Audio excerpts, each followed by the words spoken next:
But anger is from Mars, but discontent, envy, vanity comes from Venus. So when the two come together, the anger, the force, it's supposed to be noble or courageous values. Being able to be strong enough to get what you want for yourself, to be able to use your strength to make the world beautiful and more better, or to be sharing. But often it's whenever it doesn't come that way, there's an intolerance that comes with the Mars-Venus. It can be bullying, it can be anger, it's just an intolerance. So, yeah, when you learn to be busy enough that you're not going to be intolerant, okay, maybe that solves it. But then you might be interpreted as ignoring the other side. So it's hard to pacify Venus. It's hard to calm down Mars. And when they're working together,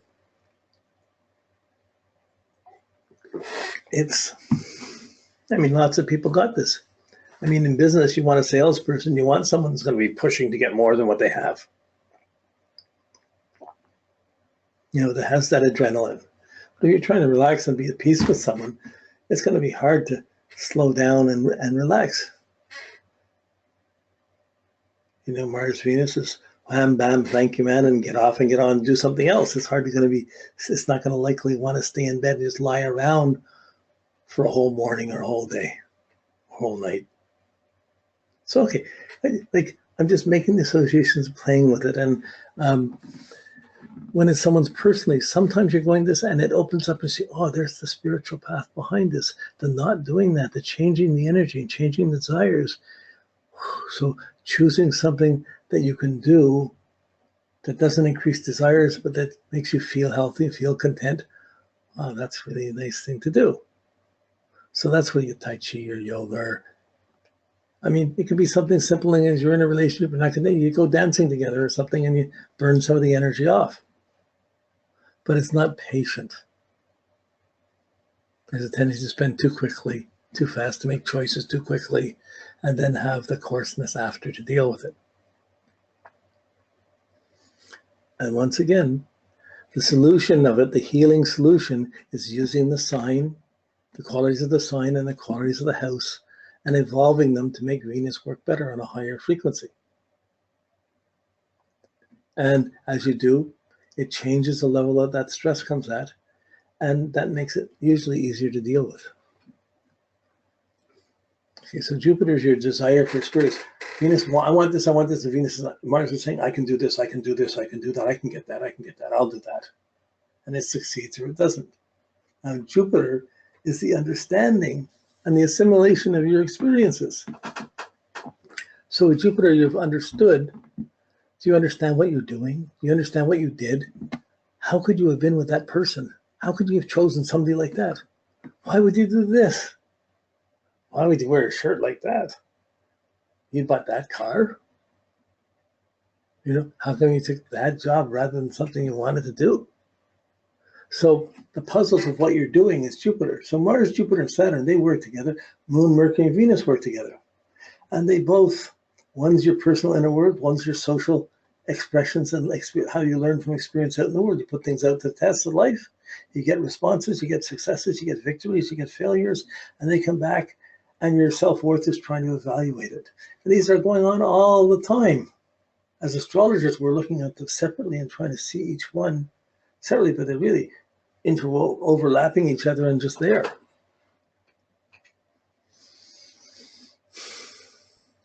Majority of people probably don't even believe there's a spiritual path or there's a God. They're just going to get what they want. It's a scientific world, and anyone has any religious things, they're stupid. They're not there. So those people with those attitudes will have very great difficulty changing their bad behavior patterns. They can do it from experience and from outside, but they'll act them out more than they'll take them in and work on the inner side of it. These are choices. You make choices, you get stuck with certain realities until you work through it. You buy a mortgage, you're stuck paying it off until you get through it. If you just bought it for yourself, that's difficult. If you bought it because you're married, you got kids, it trades around, and usually that makes sense over 20 years. Then the kids go, then what do? Okay, so what am I doing? What do I want? Venus always says, what do I want? What do I have to have? What do I desire? What's going to be better? What I'm going to like more? What's going to be nicer? It's nicer foods. It's nicer restaurants. It's nicer, better TV shows, better. Let's have so many ways we can enjoy ourselves or be appreciated or be satisfied. So many wants. And so Mars is what we're putting out and acting on, and Jupiter is understanding what's right and wrong about it. I mean, Mars, Venus might be, because it has that extra energy, they could run into more than one relationship easily. And Jupiter would be sitting there saying, is this right or wrong?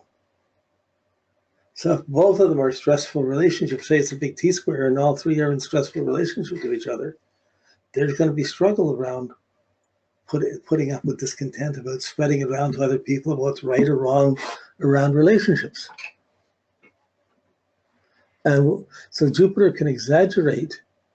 Like technically Jupiter, Venus is supposed to be the lucky aspect. You attract things, you get a planet of abundant opportunity and beauty and love. Wow, that's abundance. That's lucky, one of the luckiest aspects of Venus-Jupiter conjunct. At the same time, if Venus goes negative, it's the exaggeration of envy, of lust, of passion, of vanity. It can magnify these things to huge degrees.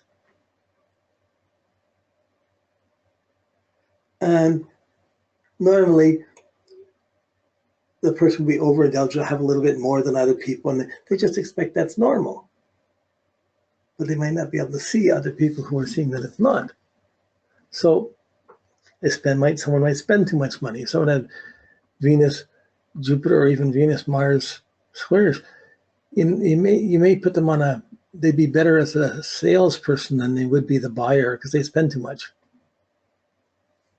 Too quick to spend too much. Jupiter is really about what's right and wrong about.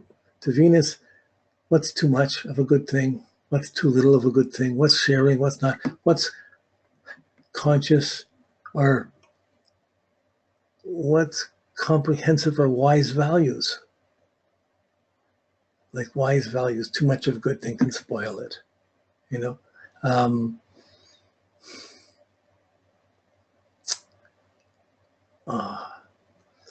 Let's go into other dimensions. So it's hard to put them, when you get to these outer planets, it's hard to see exactly the words. They become more crystal. You see it just, oh, here's this nerve.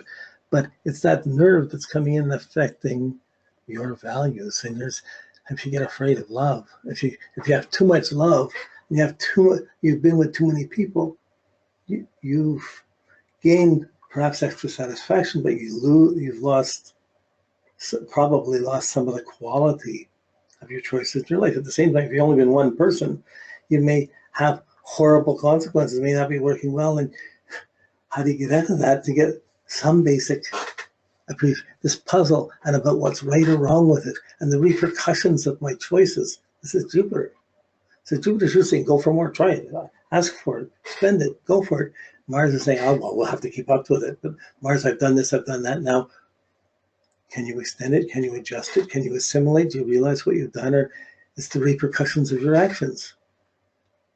Once you've slept with someone, you keep using this example because of Mars, Venus, but really it's much more than that.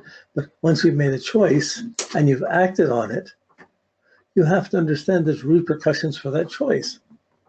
Once you tell someone you love them, it's understood that certain things are going to go a certain way. If you suddenly decide I don't and you want to change it, or you love a lot of other people, that Jupiter is going to cause a lot of problems for that Venus and for that person. So the morality and the principles about your values, that's what Jupiter and Venus. And if it's a stressful aspect, there's going to be challenges that come up to overspend, like to spending too much in front of people who have nothing. To seeing too many people or being too popular, like it can go too much. And there's the understanding, do I stay with this? Don't I stay? Do I stay with this? What do I want? Do I have to get this? I can't put up. It increases, if there's a wrong understanding And there's probably more wrong understandings in life than right understandings, because we're growing through and developing our understanding. We have relative values and comprehension of the choices we make. I don't care what's wrong or right or wrong. Help me make it through the night. Like there's songs all about this stuff. But it does come down, even not if you're living in a simple, ordinary home, you get family, kids, it's just a normal life. You're still going to have, if you have Jupiter, Venus, there's still going to be puzzle, wanting to spend too much or wanting more, and trying to understand why or why not, and that has its problems for you. It also has a problem for anyone living with you.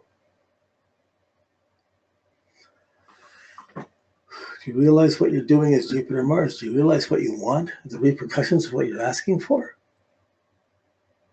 Wow. So there's an abundance of appreciation, abundance of resources available. But in that abundance of resources, how many choices you will make that will be healing and helpful, and how many choices you will make that will just be indulgent? So there's no simple way with any aspect. When there's a stress, it's a certain type of stress. It's a puzzle. And any one of these conflicts, when you got someone that has one of these things, you start talking about, you start knowing about, they'll start unfolding the puzzles in their heart around their desires. And you spend hours working just on this one asshole, on one planet, its aspects and its other things. Usually as you get later on, you see when Venus is being afflicted. And then you work it, then it comes up to you're going this deeply and it's hitting this nerve on the person and you're trying to help them improve it.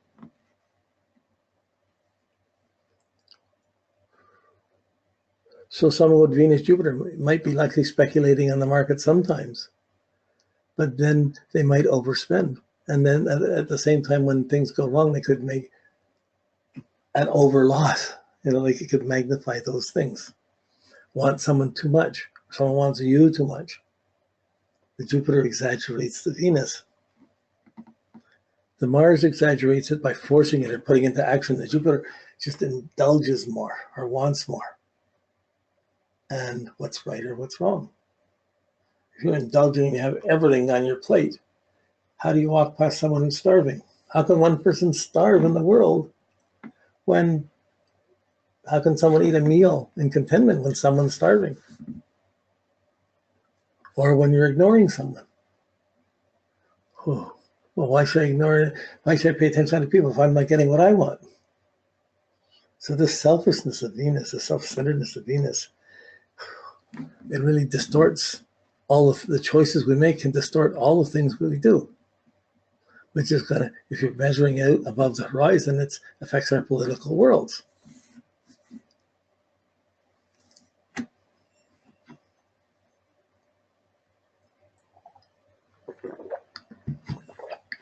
Okay.